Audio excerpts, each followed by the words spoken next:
Fear and faith have the same thing in common in that they both require you to believe something that hasn't happened yet. So wherever you are hoping to go, don't allow your fears to dictate how you're going to move forward. You're listening to Side Hustle Pro, the podcast that teaches you to build and grow your side hustle from passion project to profitable business. And I'm your host, Nicaila Matthews-Okome. So let's get started. I used to get so overwhelmed with all I had to do in my business. Being a one-woman show and growing a business was just unrealistic. I barely had time to record this podcast. My list full of things was like pitch sponsors, get back to sponsor with contract, record my show, record my ads, publish my show and schedule the show notes, get back to emails in my inbox, and so much more. Then I heard about Fancy Hands. They are the fastest, most affordable virtual assistant service in the country, with a team of assistants based right here in the U.S. That's right, 100% U.S.-based workers. Fancy Hands gives you a team of assistants ready to work for you right now. Just tell them what you need done and they'll handle it. This is an incredible service that actually lets you focus on what you do best. So here's my list of things to do today. Record podcast. That's it. Fancy Hands will do the rest. Go to fancyhands.com and enter the code HustlePro for 50% off your first month. That's fancyhands.com and enter the code HustlePro for 50% off your first month. Hey guys, welcome back to the show. It's Nicaila here, and today in the guest chair, we have Grace Eleyae, the founder of Grace Eleyae Inc. Grace Eleyae Inc. is dedicated to reinventing the way we protect our hair by creating modern protective products with us in mind. They started with their trademark product, the original slap, which stands for Satin-Lined Cap. You get it? The slap is this stylish cap that retains moisture because it's satin lining, and it stays on your head at night because it has this elastic band, and it's fashionable enough to wear outside. It all started back in 2014 when Grace took a trip to Kenya that changed her life. During a bumpy 8-hour car ride, all the hair on the back of her head broke off. I can't even imagine. It was the result of her having chemically straightened hair, plus the constant friction against the headrest and the heat. And the rest of this story ended up being history, and she talks about it in this episode. Later that year, she got to work on finding a solution to her completely damaged, broken, and dry hair, and that ended up resulting in her creating the first prototype of the slap. In this episode, Grace shares what happened after she created that prototype, including the reaction from her family. She also shares how and when she decided to start selling her products on Etsy, then what made her decide to fully launch Grace Eleyae, plus what happened when she initially reached out to get beauty bloggers to review the slap, and so much more. One other thing that just happened, Grace Eleyae's fold-over satin-lined beanie just made Oprah's favorite things list for 2020. So let's find out all about the brand that Oprah and more are giving rave reviews to. All right, let's get right into it. Welcome to the guest chair, Grace. Thank you. Happy to be here. Happy to have you here. You know, I have had a slap cap since like the very early days. The first time I saw an ad cross my timeline, I was like, "Ooh, need that, get in that." You don't have to tell me twice. I love it. I am like your target audience. Give me a little background about your journey into this, though. Who is Grace, and when did you develop your entrepreneurial spirit? So, entrepreneurial spirit. My parents are immigrants. From which country? So my mom's from Kenya and my dad's from Nigeria. Okay. So I think I feel like in general, immigrants tend to be very entrepreneurial in nature, just by the fact that they left their country to come in and they're like hustling to continue to make it and make, better lives for their children and everything. So a lot of my entrepreneurial spirit, I think, comes from just being raised by immigrants. But I was working, after college, I graduated during the recession.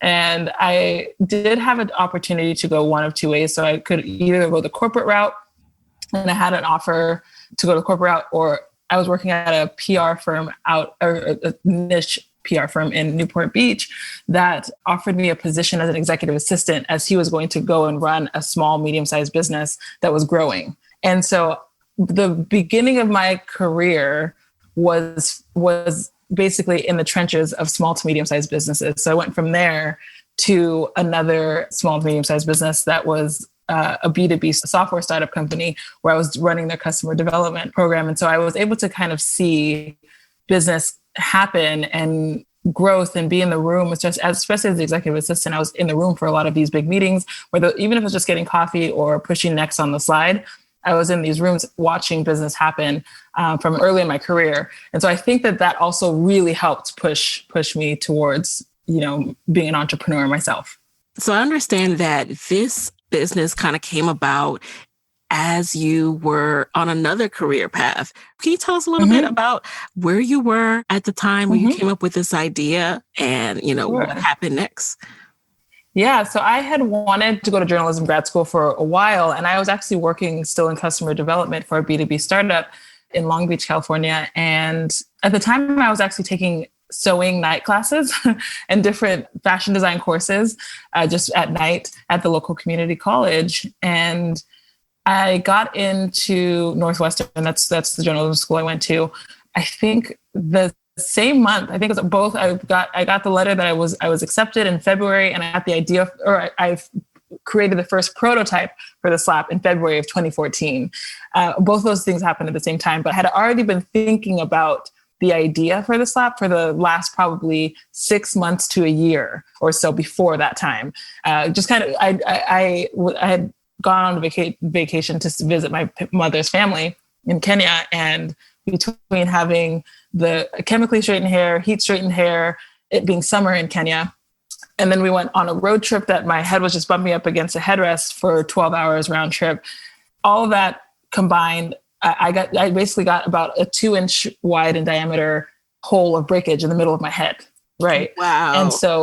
And I remember my mom telling me, hey, you need to probably wear a scarf or something because it can be really dry and dusty at this time of year and on these rides, and I was like, I'm on vacation. I want to look cute. No, and of course, to my detriment, of course, it resulted in breakage. So at the end of the day, I thought to myself, there has to be something out there that is stylish enough for me to want to wear on vacation, but also protective of my hair so that it doesn't break off. And so that's where the wheels got turning in terms of the idea. And then a year later, I was able to actually make the first prototype just before I left for grad school.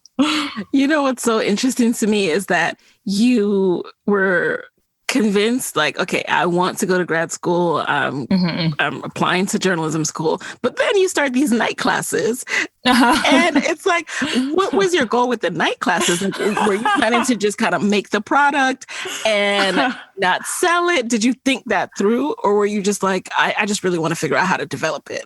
So in my mind, I wanted to, a lot of my closest friends laugh at me when they look back at my 20s. Like, Grace had 5 different things that she was, 5 different full lives that she wanted to, pursue. So, and one of those things was fashion design in general. So I've always kind of wanted to start a fashion line of some sort. And so I was actually just taking those courses just to learn sewing, to learn how to design, to get my feet wet. And also because I just had the time, so I was just doing all these different things. Right. And so it ended up being that this idea came when it came in February, and I made the prototype. I showed it to my mom, sisters, aunties, all on and the like, and they were like, this could be a business. And in my mind, I was like, no. If I do start a business, it'll be a fashion line. Like, you guys are wrong. Like this was just something that I wanted to create because I need a stylish way to go to bed. And my mom's like, no, this is a business. We could actually start with this. So I think it was an accident. It was more that I was actually pursuing I was taking the classes to get the knowledge because I was interested in other things, but it helped me to actually have that knowledge to create the first prototype and be the first. I was my own first manufacturer in the beginning. I'm glad you mentioned that, because I was going to ask, when you developed your prototype, how did you then multiply that? Like, were you literally making every single one of those initial slap caps that you were selling? Yeah. So we were selling. So after my mom convinced me, this could be a business. So then my friends and family became my first customers and my first focus groups. Right. So I would show it to a friend or family, like, oh, I really like this. Like, how much? And so they were the ones who I could test pricing with, and I would create it and then or make it with my little at-home sewing machine, sell it to them. They would give me feedback. And then when I finally created probably what the slap is today, the pattern for what the slap is today, that's when I would just sew it on my sewing machine and sell it on Etsy. We started selling on Etsy at that point. And the sewing part was only one piece of the pie. We had to create receipts in Word, figure out how to ship it to them, and all of those things. Packing slips, again, we would create it in Word or on Apple Pages, and send it to these customers. And so it was, I think we did that for about 4 months before I searched online for a sewing contractor. And I didn't even know the terms to use. I was like, seamstress, tailor. Right. Where do you even begin? Exactly. How did that process go as you were searching for people? Did you have kind of an interview process to test them out, make sure they could actually do what you needed them to do? Yeah. So it was definitely new. Everything was new. So I didn't, even if for the interviewing it was really just me coming with my product and my pattern that I made, and saying, hey, can you make this? I think we actually started, I think we started with American Apparel. American Apparel had a private label division where they manufacture for other companies, And so I think that's where we started with our meetings, because that was the first search result that happened. So we went down there like, hey, can you do this? Can you make this? We wanted them to be able to source the materials and actually create the product. But they don't have a lot of products that they use with satin, and they like to only use the materials that already work in their line, of clothes. And so they already weren't using satin. So we just couldn't get it to work, even though they could, of course, manufacture it. They just didn't have the materials, and they didn't, have the option of us providing them with the satin. So then I think finally I got the right terminology, and it was like sewing contractor, downtown Los Angeles, and found a couple there. And I went to one. So, and I also didn't know that there were steps to the process, right? Within manufacturing, there's the raw materials gathering stage. Then there's a whole other person that provides the cutting for it, or before that, even you might have the marking, which is the pattern that I was talking about. Then you have the cutting, and then you have the sewing, and then you have the packing. Wow, so many details. So many details that I had no idea. I was just doing all of this myself, essentially. And just to, really ground us in where you were at this point, did you start grad school, or did you decide to pause and not go down that path? Not yet. So I got the acceptance letter in February, but the school didn't start until I think late June was when the school actually started. So I still had about 4 months where I was making them myself. And then in May of that year, I was just talking to my brother, who was working at one of Amazon's big distribution centers, not working at, he was actually running it, one of Amazon's big distribution centers at the time. And he was like, here's a credit card with a $10,000 limit. Let's see what we can do, if this business has potential, essentially. And so that's when I was really started hoofing it and looking for a manufacturer, looking for these things. So I had those 4 months when I finally found one, he was able to do the cutting and the sewing, but I needed to go and find the raw materials. So then I was hoofing it around downtown Los Angeles, looking for the raw materials, the satin, the rayon, all big bulk fabrics that I could deliver to this guy's manufacturing facility to work. So I had those 4 months before I started grad school to really get the ball rolling. So just to make sure I'm clear, when you said your brother was like, here's a credit card, Are you saying he essentially was like, I'm willing to support this business. Let's use this to do whatever we need to do at first and then hopefully make it back, and pay it off? Is that what happened there? Essentially. So we had talked for years about the idea of, maybe one day starting. We have, I think, 5 business degrees between the 6 of us in our family. So we had definitely talked about like one day maybe we could start a business, years before. And and I remember he and I even came to like an agreement one year, and it was like he said, you come up with an idea and I'll help you scale it, And so we kind of had this, like I said, he was running one of Amazon's big distribution centers. So he just has a brilliant operational mind. And so when I said I have this idea, I remember even talking to him on the phone before he gave the credit card, and I told him, I think this is a pretty good one. Now about a month in, we've made a couple sales here and there.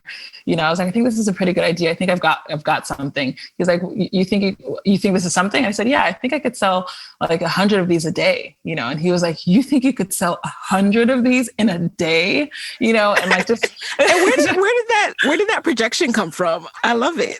It's like it was just me, just hypothesizing. It really was. It just came out of gut. Really, it was not something that I thought about or projected out. It was just we were at the time selling one every couple of days. Like, so to go from one every couple of days. Yeah. All right, I see it. I see the vision. You gotta have totally. Yes, exactly. And what's funny too is that whenever I speak, actually, I always tell the story of how there's still levels that you have to get to, because if I had sold 100 a day when I was selling one every couple of days, when I was also doing the manufacturing and I didn't know the correct terminology for a sewing contractor in Los Angeles, it would have broken. We would have broken. You wouldn't have been ready. 100%. I think I could sew one every 30 minutes, in 30 minutes, I should say, not just sewing. That's just sewing, not including cutting. So that means in an 8-hour day with no lunch break, I would sew 16.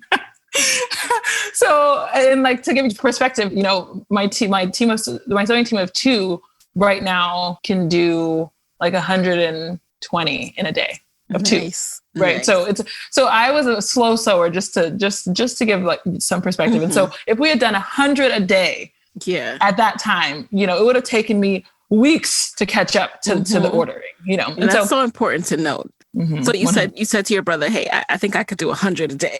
And exactly. Exactly. He was like, what? You really think that? He was like, all right. And then so that's when he was like, all right, let's see if this is something. And so that's when we found the sewing contractor. We had a photo shoot. I had a photographer friend and very beautiful friends who were willing to be my first models for very cheap, and we just had a photo shoot. A friend of a friend was a graphic designer who gave us a really good deal in terms of designing our website. So I put all of these things in motion, and then I left for grad school. Get out. Yeah. What do you mean? So what do you mean by you put it in motion? So did you leave a family member in charge of operations from there forth? Like what happened next? Not yet. So so in the first 3 months, so in the first quarter, so it was going to be 4 quarters at grad school, the manufacturing run was just going on. So, I hired someone who I would just check in with, once a week or so from Chicago area for the manufacturing. We were working on designing the website. We just figured, and so my brother also now is helping out in his spare time as well. Helping to figure out, that's when we figured out we wanted to use WordPress and WooCommerce at first. This was pre-Shopify days for us. So we were using WordPress and WooCommerce, and so I was managing, and we already had the pictures. I was editing some from Chicago, just, in between classes or at night. And then I think a couple months in, my brother took some time off work and jumped in and helped with the operation. Once we decided to launch, he jumped in and basically with both feet, took some time off work and was now helping us full time with the business.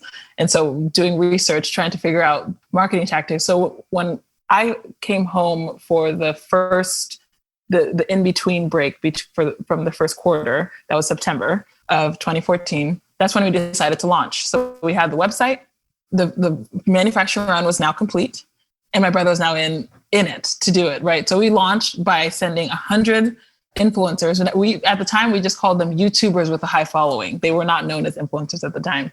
So we emailed 100 different YouTubers with a high following 3 times each, right? So my sister also jumped in. She helped with the social media and with all of the branding at this point, right? And so we were emailing all these YouTubers with a high following, and we got 3 responses total. One person said yes. No, sorry. One person said no, thank you. The other one person. I'm not laughing at you. I'm just like imagining going through this process. Yeah. Right. Exactly. And it is laughable. It's funny, like, at this point, because it's like the one other, probably, I think she was also the first response was just a no, thank you. It's like out of 100 people that we emailed 3 times each, this one finally was like, no, I don't want to work with you. Stop emailing me. Yeah, stop emailing me. Exactly. The second one said, not now, I'm moving, but email me in a month or something like that. And then the third one said, I've never heard of Sleeping with Satin. She was a YouTuber out of Canada, actually. And I think she said she was half Malaysian, half something else. Actually, I'm not even sure. So she was just like, she has straight, thick hair. She's like, I've never heard of Sleeping with Satin, but go ahead and send me one. And I'll see.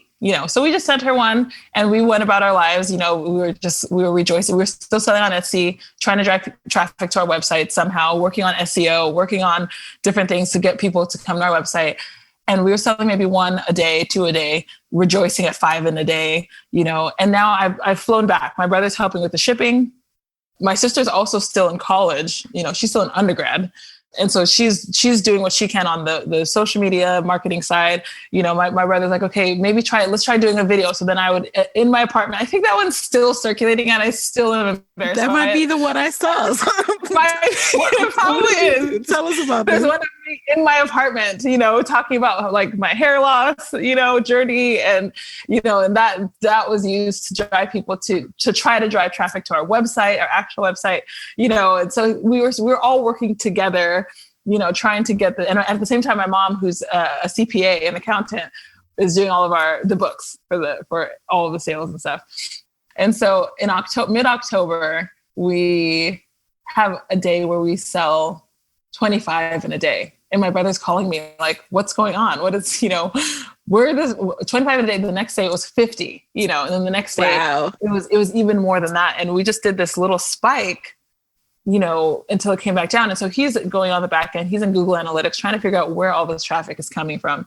And we find out that all that traffic is coming from one source. And it was the one, maybe, send me one and I will see if I, what all this Sleeping with Satin is, what Sleeping with Satin is all about. Look at that. I know. It was like, whoa, it worked. This is it was one of those, maybe this is going to work. I'm like getting excited as you're telling this story. I'm like, oh my God, like what? 25 in a day. Hey guys, it's Nikayla here with a quick word from our sponsors. It has been incredibly hard to focus during a pandemic. I mean, it's taking me 10 times longer to silence my mind, 10 times longer to just zero in on a task and knock out work. And I know it can't just be me. That's where Cave Day comes in. Cave Day leads daily group focus sessions for a worldwide community over Zoom. Cave Day is like a group fitness class, but for your work. A trained guide leads these check-ins, deep work sprints, and energizing breaks.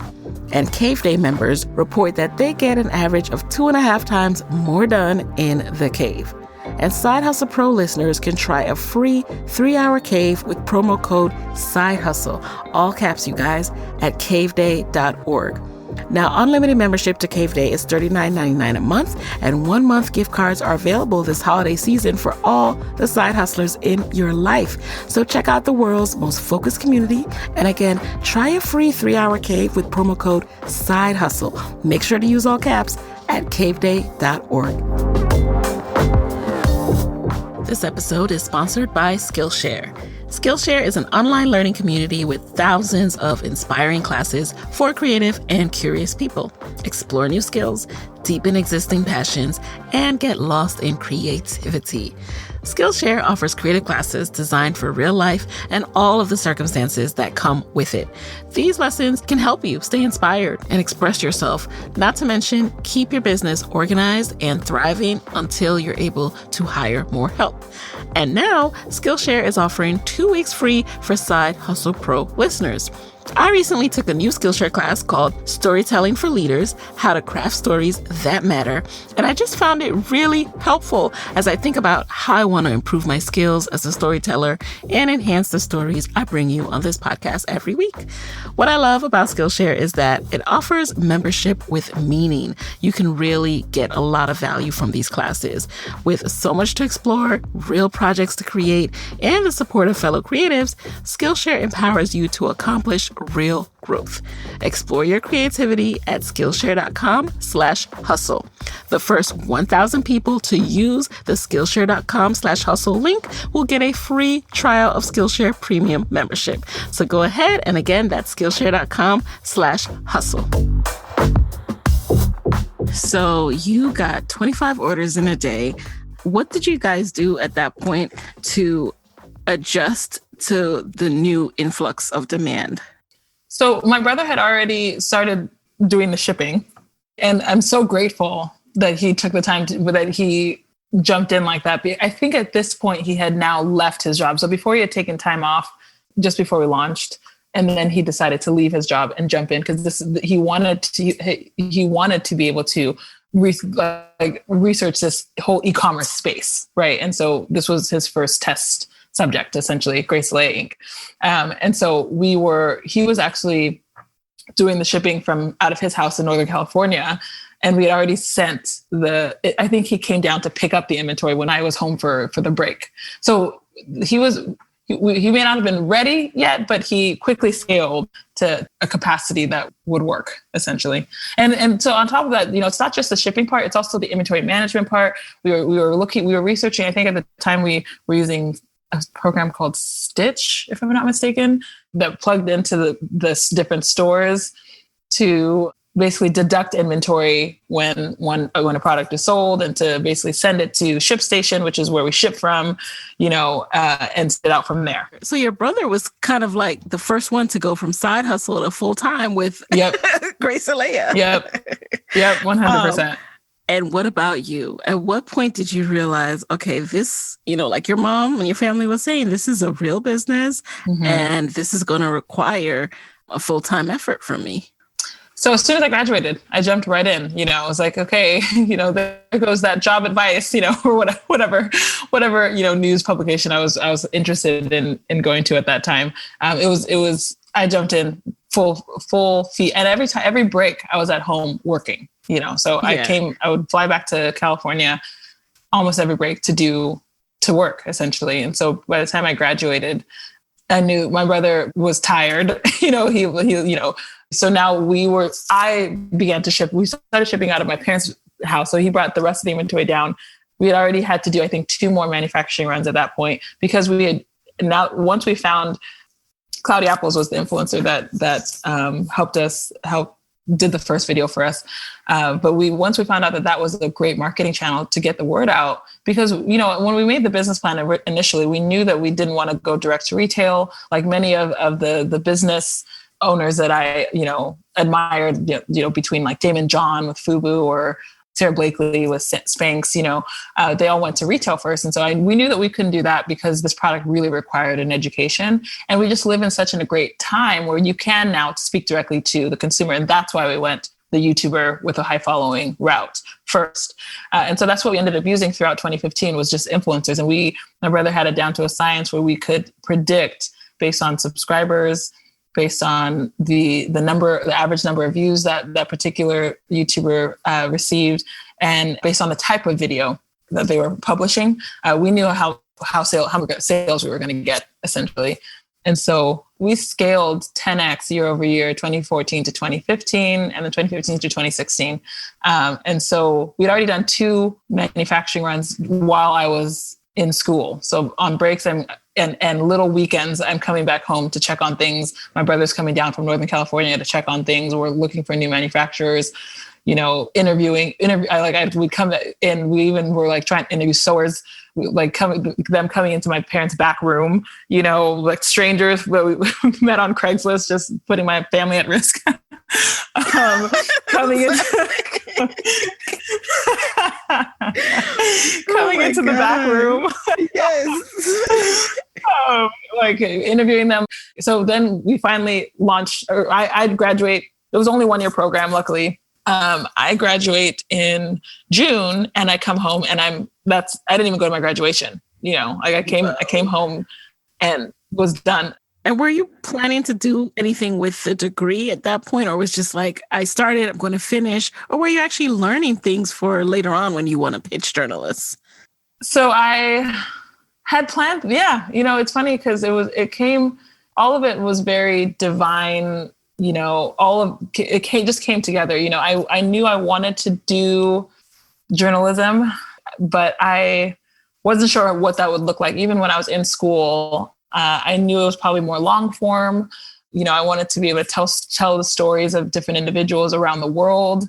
And so when I graduated, I had the thought, and it very much so, like I just believe that, the God journey sometimes looks different than the journey that many other people may have been on, so I just kind of submitted my journey to God. And I was like, okay, if the route to journalism, or what my version of journalism looks like, is not the typical one, then that's okay. Especially when I graduated, because I was looking at different positions. I had all these plans, but I came back and I was like, nope, it's time to get to work. And so then I was hoofing it. I would drive from my house to downtown LA to buy fabric. I'm looking everywhere for fabric. Then I take that fabric down to Santa Ana, which is about, so my house I live in Chino, California, which is about 40 minutes east of downtown. And then I would drive my mom's car, fill it up literally to the brim with rolls of fabric, and then drive that all the way down to Orange County, which is, another 40 minutes or so downtown. And this is with no traffic. When there's traffic, it's miserable. But with no traffic, 40 minutes all the way to Orange County to the literally cutter. Hoofing it. And I like that you keep using that literally. word. Literally hoofing it. Okay. Literally. Putting in that work. Yeah, exactly. Putting in the work. And then from there, I'm taking it to someone else in Orange County to do the sewing. Then I'm coming back, waiting for the sewing to be complete, going back and picking it up, bringing it back to the back of my parents' house, and having friends, family, everyone help us pack the goods, into the night. I have people would come over and then they would just pack all night. Wow. And is this who was also handling shipping? Because, while you're at school or your brother's flying back and forth, who is actually doing all of the shipping? So at this point now, my family is now doing it. So I'm doing the shipping, I'm doing the packing, the shipping, we're doing the customer service. We're all wearing all the hats, essentially. Right.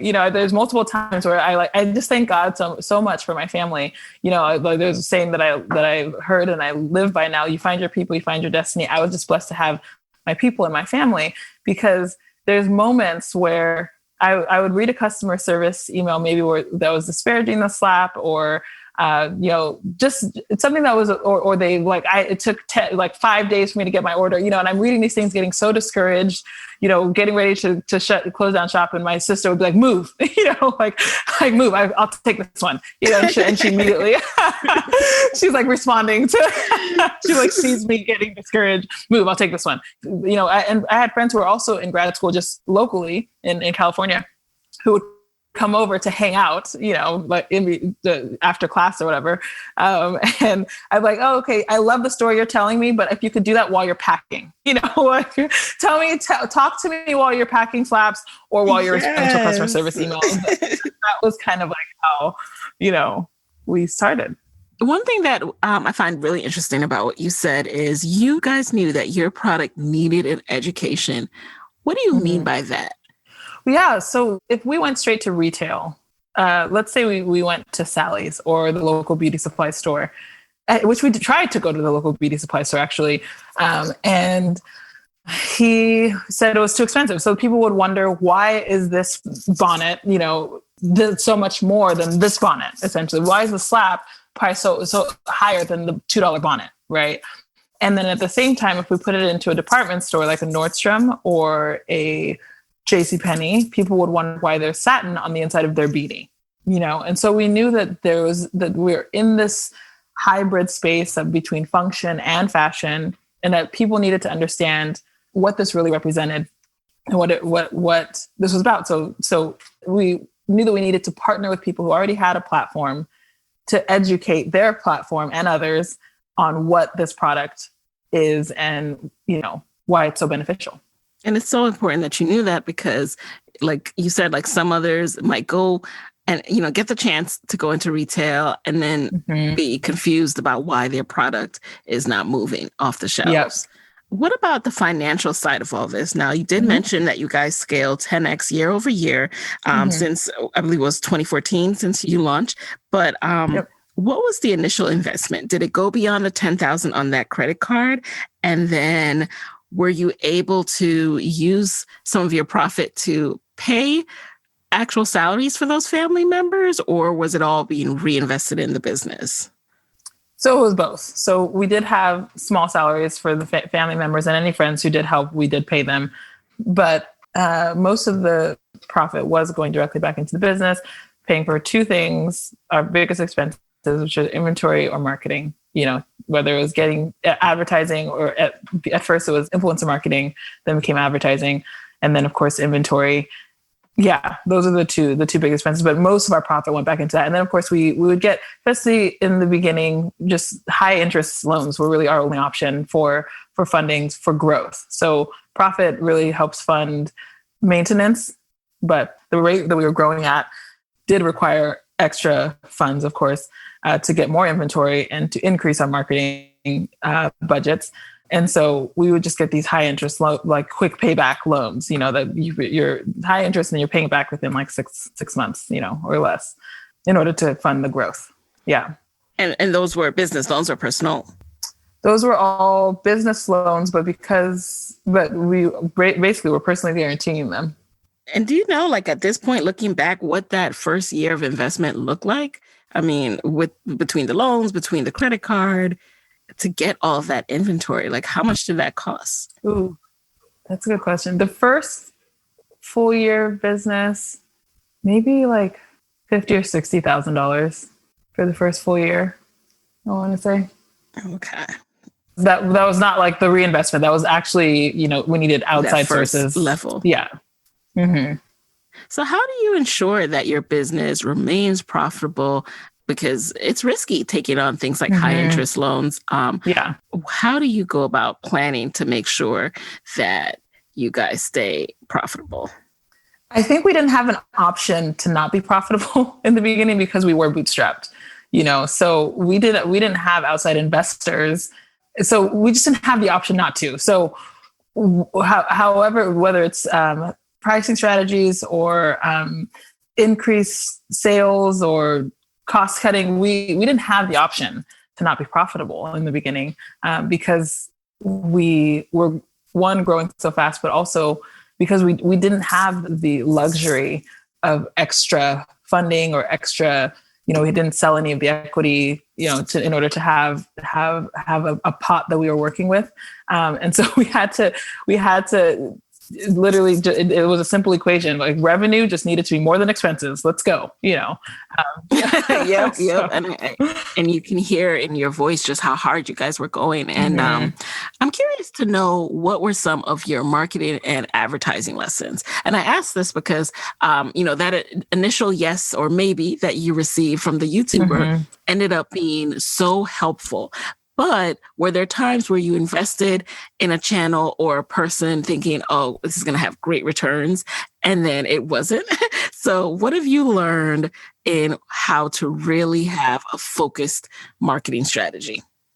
I think we have definitely invested in different channels. So, there's, my sister handles the marketing now. She's our CMO. And there's been channels like different social media channels that are like, okay, that's not either our market or it's just not the way that we're going to be profitable. We focus our attention on things like Facebook, Google ads, those remain profitable. We still get a good return on those ones. We've tried things like Pinterest that haven't been as successful for us, but we test because we don't have the luxury, at least in the beginning, did not have the luxury of a pot of gold, I should say. In the beginning, the testing that we did was always in small batches. So it was never super painful. So we would grow based on the results of the prior, we might, instead of starting with a $2,000 budget that may happen with companies that have seed money, we started with like a $20 budget and, let's try this audience, do we get a return on that? And then let's start with a $40 budget here. And did we get a return on that? And how's this working? And we up it from there. And then there are moments where we can choose to have a loss leader to test it to test the scale, but we're just careful, I think, with which directions that we go in. We don't start with these huge numbers. We kind of grow as we see that it's working. And I'm glad you touched on loss leader. So for those who don't know, can you just explain that concept, that terminology a bit? Yeah. So, let's say, let me bring it to a product analogy. So if you have a product that everyone wants, something simple, let's say I'm looking at a toothpick, so we'll say toothpicks, and that this is going to sell. You might be willing to sell that at a loss, right? In order to bring people onto your website and buy the things that are more profitable for you. So in the same situation, it's the same scenario with marketing, we might be willing to advertise at a loss in terms of return, whether it's on YouTube or even Pinterest, let's say, if that traffic was qualified enough. And by qualified, I mean very smack dab in the center of your demographic. It's like, these are people who are fully interested in potentially purchasing from you. If that traffic is going to be qualified to come to your website, then you might be willing to advertise that at a loss, because the people who are coming will purchase more, or in maybe in either bigger quantities or the more expensive items somewhere else, on your website. Yes. Thank you. Thank you for breaking that down. And one thing I love about this is where we get into nerdy marketing speak territory is as a business owner, it's important to know the lifetime value of your customers. And it's when you have a website click and visit, I should say, how long you can keep someone on the site and what that visit ends up leading to. So it's so important to think that through. And speaking of that, now you have evolved from your initial product. So the initial product, cap, satin lining, protect the hair. How did you start to evolve and think through what other products that you need in your business portfolio? Yeah, no, it's good that you even mentioned the study of lifetime value, or even the average order value of a customer. All of that happened because we knew that we needed something in order to increase the average order value, which is just the amount on average that one customer will spend when they place an order. We wanted things that could pair well with the slap, right? So it was like, okay, what else do we want? What else do we use when we're using the slap? Scrunchie, right? That was the first one that we went forward with. And then you still can sleep on a pillowcase, right? In case which is also very helpful for the skin, or in case the slap slides back a little bit, you now have the pillowcase as added protection. So those are the first two products that we move forward with. And then in addition, even though it's a little bit of cannibalization to have multiple headwear products, it can be. People still, because we're also a fashion company, people like to switch up their style. So we started offering things like additional colors of the slap, turbans, the wax print collection, silk. We went into more luxury items. After that, again, many of these to increase the average order value of the customer, as well as to elevate the brand, essentially.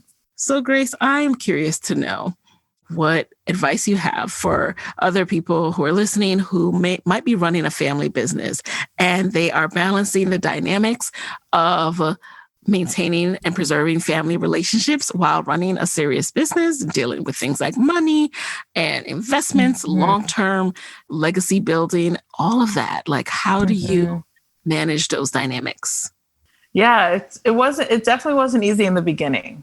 I think we used to say that because it's a family business, the highs can be very high because you're winning together, and the lows can be very low. They're even lower than if you were just with, business partners or something, because you know how to push each other's buttons and you know what makes the other one tick, And so a couple of tips that I would give, one is to be willing to come back to the table, after a dispute, essentially. If the threat is always, I'm going to leave, forever, it just creates such instability. So it's like, if everyone knows that you're going to come back to the table, it creates a safety that creates a freedom for everyone to speak, to be open and honest with what they're thinking and where they're at.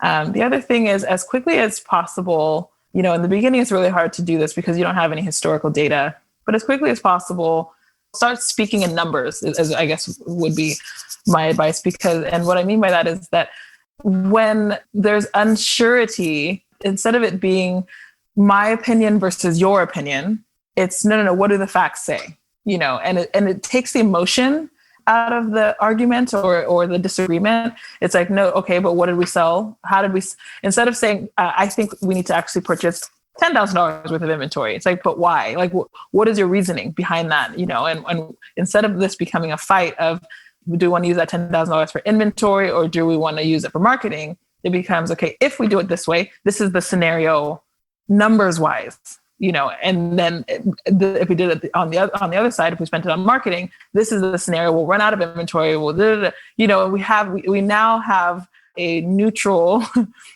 fighting ground instead of this thing that's very, very emotional and heated. So as quickly as possible. So those two things, come back. Don't make sure everyone knows that they'll be coming back to the table and create a safe space, and then get as specific as possible as soon as possible.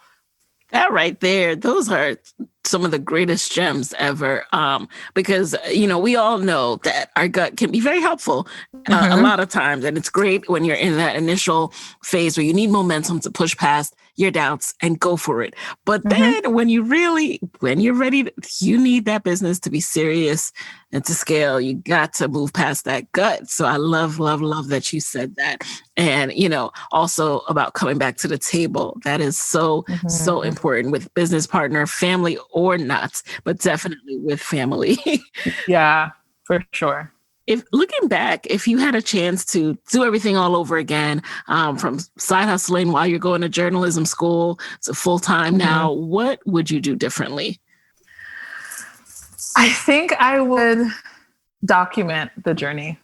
We were so head down. When I try to look at pictures of that time, and I rarely can find pictures of my parents' back room filled with slaps, or friends who were helping us pack. We were so head down. We got to make this work. We used to say that it's like we're driving, the analogy is we're driving in a NASCAR car, trying to change the tire while the car is in motion, And we were going so fast, full speed ahead, that we just didn't have a time to literally look up, take a breath, like, look, we're doing this. Like, we've got this, take pictures, document the journey, in a sense, we never had a chance to enjoy the journey, I should say, in the beginning years, because we were so head down. And I think that the one thing I would do differently is take, smell the roses once in a while. Yes. And really take a moment to, like,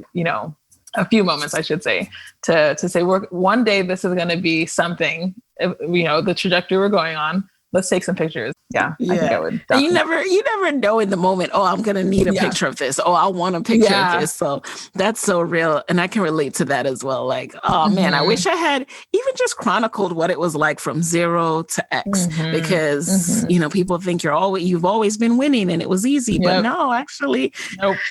it was crazy. Yep. So what's next for your business? So we're looking to do some hair care products, which we're really excited about. We've already launched some single ingredient products, but we want to do a couple of more that help just, again, to define the curl, any curl, any curl pattern. We always joke that anyone who comes to work for us, no matter what their curl pattern is, whether it's completely straight or 4C, always ends up at some point wearing their hair naturally if they were straightening it before. Like we're all about like natural. We encourage people to be their best natural selves. And so one of those things we really we're excited about launching is just hair care products that help to do the same thing, encourage people to be and live in their natural, most beautiful selves. So, all right. So now we're going to jump on into the lightning round, which you just answer the very first thing that comes to mind. Are you ready? I am ready. All right. Number one, what's a resource that has helped you with your business that you can share with the Side Hustle Pro audience? The book Traction by Gina Wickman. It's funny because the next question is all about what's been the best business book that you've consumed, but this year. This year specifically, Good to Great. I know that's an older one, but I still love that book. All righty. Number three, what is a non-negotiable part of your day? Prayer. Number four, what's a personal habit that helped you significantly when you were side hustling? I would say waking up early. Yeah, I get more done. Finally, number five, what is your parting advice for fellow Black women entrepreneurs who want to be their own boss, but are worried about not having a steady paycheck? I would say I was by the mantra, fear and faith have the same thing in common in that they both require you to believe something that hasn't happened yet. So wherever you are hoping to go, don't just jump yet. I'm not telling you to leave your job, but don't allow your fears to dictate how you're going to move forward. That would be my advice. I don't think I've ever heard that about fear and faith having the same. I love the way that you put that. And I think that is one of the favorite parting advice that I've heard in a while. So thank you so much for that. Yeah. So where can people connect with you and the brand and the awesome products after this episode? Yeah. So, you can find us on our website, graceeleyae.com, and our Facebook and Instagrams are at Grace Eleyae. All right, guys. So there you have it. And head on over to sidehustlepro.co to get all the show notes from this episode. Hey guys, thanks for listening to Side Hustle Pro. If you like the show, be sure to subscribe, rate, and review on Apple Podcasts. It helps other side hustlers just like you to find the show. And if you want to hear more from me, you can follow me on Instagram at Side Hustle Pro. Plus, sign up for my 6-bullet Saturday newsletter at sidehustlepro.co/newsletter. When you sign up, you will receive weekly nuggets from me, including what I'm up to, personal lessons, and my business tip of the week. Again, that's sidehustlepro.co/newsletter to sign up. Talk to you soon.